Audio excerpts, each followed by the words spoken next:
In this lesson, Shrisha is going to help me explain and demonstrate how you can use a distance trap.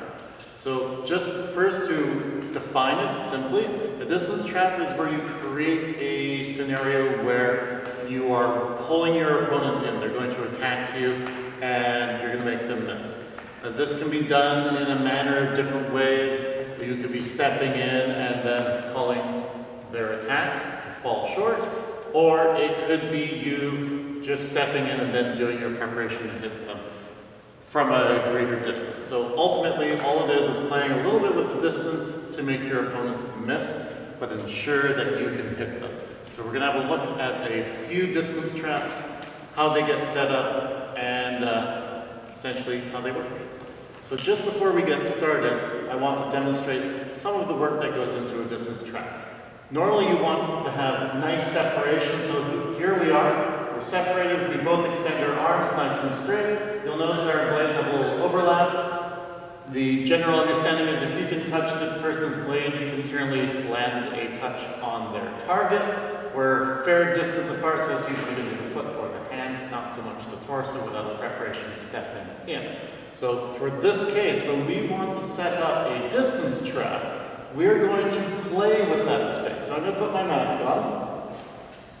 And what you're going to see is we're both in the on guard position, and if I want to make Shrisha attack me, I want her to feel like she can hit me. And I'm going to create that distance trap. So what I'm going to do is I'm going to step forward with my front foot. I'm going to do a small little preparation. It's going to reduce the distance. She feels like she can hit me, so she starts her lunge.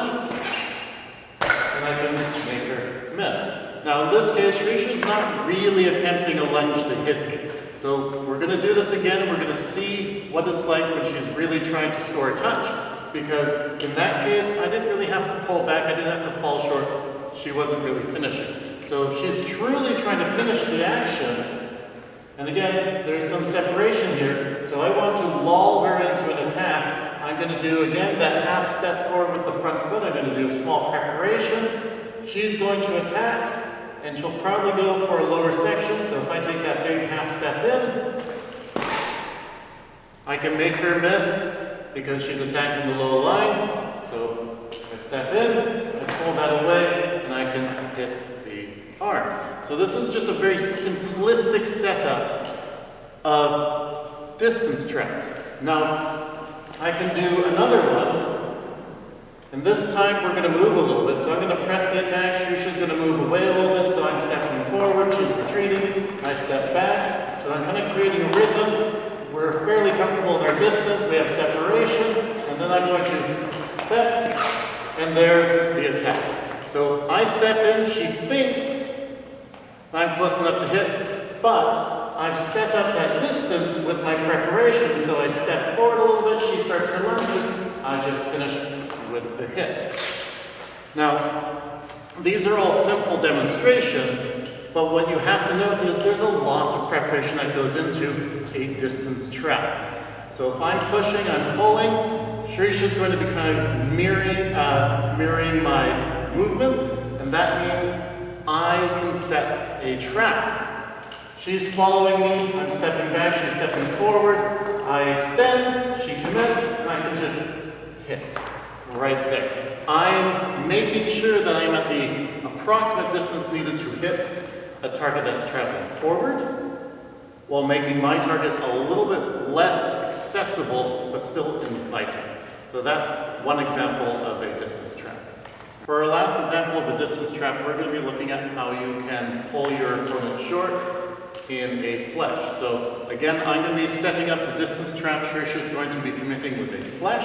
We're going to see exactly how I can use that as a distance trap.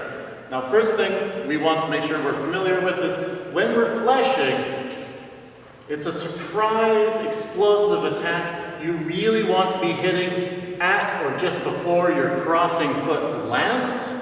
So your distance is going to be very close.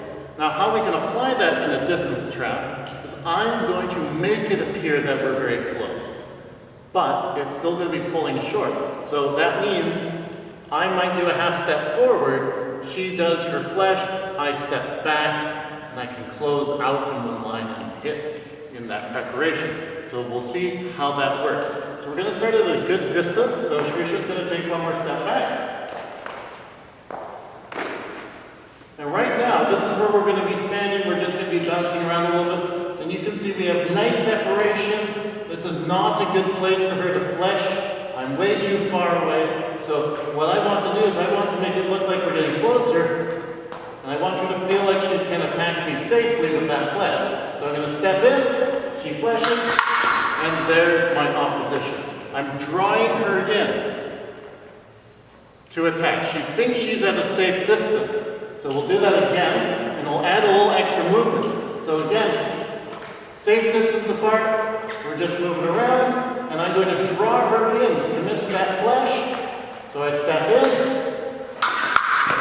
and I can step back. I'm binding with her blade, so there's not much she can do against me. So you want to create a situation which you can make your opponent attack you at a distance they think is comfortable, but is in fact a trap. So looking at it from this perspective, distance traps are exactly that. You're showing your opponent one thing, but you're preparing something in its place. So you're kind of traveling forward with your front, all the while you're ready to displace it, make the hit, or you're going to separate, step back, and make the touch.